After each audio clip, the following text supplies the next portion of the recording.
Most people spend years trying to learn a new skill and never actually get good at it. Research from the University of California found that 92% of people who set out to learn something new abandon it before reaching basic competency. 92%. That means only 8 people out of every 100 who start learning something actually stick with it long enough to matter. And the reason behind that number is not what you think it is. In the next 10 minutes, you are going to discover exactly why skill acquisition fails for most people, what the top performers in every field quietly do differently, and the one principle that almost every learning guru deliberately avoids talking about, because it completely dismantles the popular advice they have built their entire brands around. By the end of this video, you will have a working framework to teach yourself absolutely anything. And the surprising part? It takes far less time than you have been told. For most of human history, skills were passed down through direct apprenticeship. A blacksmith learned from a blacksmith. A surgeon trained beside a surgeon. There was no self-teaching in the modern sense. Knowledge lived inside people, not books, not videos, not courses. The apprenticeship model worked because it embedded a crucial truth: learning happens through doing, not through absorbing. Then came formal education, and somewhere along the way, we started confusing studying a subject with actually learning it. Schools rewarded those who could recall information. Tests measured what you could remember, not what you could do. And that confusion, the idea that consuming information equals gaining a skill, is the root cause behind that 92% failure rate. The modern world cracked open something extraordinary when the internet arrived. Suddenly, anyone with a connection could access tutorials, lectures, masterclasses, and communities built around every skill imaginable. And yet, despite more learning resources existing today than at any point in history, skill acquisition failure rates have not dropped. In many categories, they have risen. The problem was never access to information. It was always the method. So what does the method actually look like? Researchers at Princeton University identified 3 distinct phases that every successful self-learner moves through. The first phase is called cognitive. This is where you are building a mental map of the skill. You are figuring out what the skill actually involves, what the major components are, and where you fit right now. Most people rush this phase because it feels passive. It feels like you are not doing anything. But skipping a thorough cognitive phase is like trying to build a house without a blueprint. You will work very hard and still end up with something structurally unsound. The second phase is called associative. This is where you practice the component parts, make mistakes, and begin connecting them. This is the uncomfortable phase. This is where most people quit, because it feels like you are getting worse before you get better. And here's what nobody talks about: that feeling is accurate. You are temporarily getting worse. As your brain builds new neural pathways, old automatic behaviors get disrupted. Psychologists call this the performance dip, and it is completely normal. Knowing it is coming changes everything. Instead of interpreting struggle as failure, you start interpreting it as evidence that learning is actually happening. The third phase is autonomous. The skill becomes fluid. You stop thinking about the mechanics and start thinking about application. But most self-learners never reach autonomy because they abandoned the process during the associative phase, right at the moment when breakthrough was closest. But here is what nobody talks about: the single biggest enemy of self-directed learning is not laziness. It is the illusion of learning. A study from Harvard Business School found that people who watch instructional videos about a skill rate their own ability at that skill significantly higher immediately after watching, before they have practiced a single repetition. They feel competent. And that feeling of competence kills the motivation to actually practice. This is why people can binge an entire online course, close the laptop, and walk away knowing almost nothing useful. Passive consumption creates the sensation of learning without the reality of it. The antidote is a principle called desirable difficulty.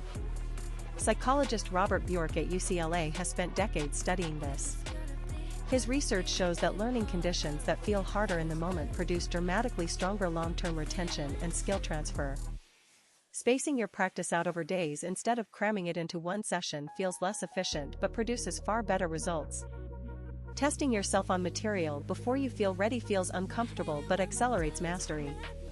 Making mistakes in low-stakes practice environments feels discouraging but builds more durable neural pathways than error-free repetition. The framework that pulls all of this together has 4 steps. Step 1. Deconstruct the skill. Josh Kaufman, who wrote The First 20 Hours, argues that almost any skill can be broken into a small number of sub-skills, and improving at those critical sub-skills produces the fastest measurable progress. When you decide to learn guitar, you are not learning one thing. You are learning chord shapes, finger transitions, strumming patterns, rhythm, and music theory. Identify which 2 or 3 sub-skills unlock the most value and attack those first. Step 2. Use the 80-20 principle relentlessly. In any skill, roughly 20% of the techniques, movements, or concepts will give you 80% of the practical results. A new language learner who masters the 1,000 most commonly used words can understand roughly 80% of everyday conversation. Find the 20% in your target skill and make it your entire focus in the early stages. This is not about cutting corners. It is about strategic entry points. Step 3. Practice in the retrieval mode, not the review mode.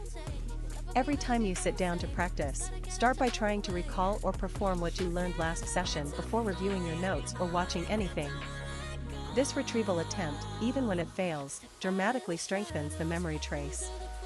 Scientists call this the testing effect, and it is one of the most replicated findings in all of cognitive psychology. Reviewing feels easier because it is. And easier practice produces weaker learning. Step 4. Get feedback faster than feels comfortable. The gap between your current performance and your ideal performance is where all the growth lies, but you can only see that gap clearly when someone or something shows it to you.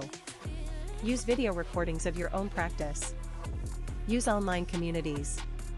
Use timers and metrics. Use anyone who has already achieved what you are working toward. Feedback compresses timelines in a way that solo practice simply cannot. But here is what nobody talks about: identity is the hidden variable that nobody includes in their learning frameworks. Psychologist Carol Dweck's research on growth mindset revealed something deeper than most people realize. People who successfully teach themselves difficult skills consistently describe themselves as learners. Not as beginners hoping to become skilled. Not as people trying to learn something. They identify as someone who acquires skills. That shift in self-concept changes behavior at a subconscious level. You make different choices throughout the day when being a learner is part of who you are rather than just a temporary goal you are chasing. The real-world implications of this framework extend far beyond picking up a hobby. The World Economic Forum projects that by 2027, 44% of workers' core skills will be disrupted by technological change.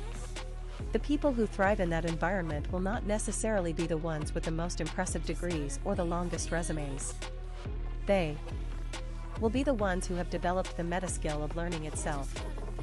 The ability to identify a skill gap, deconstruct the skill, practice with desirable difficulty, and iterate based on feedback is the most durable competitive advantage available to any person alive today.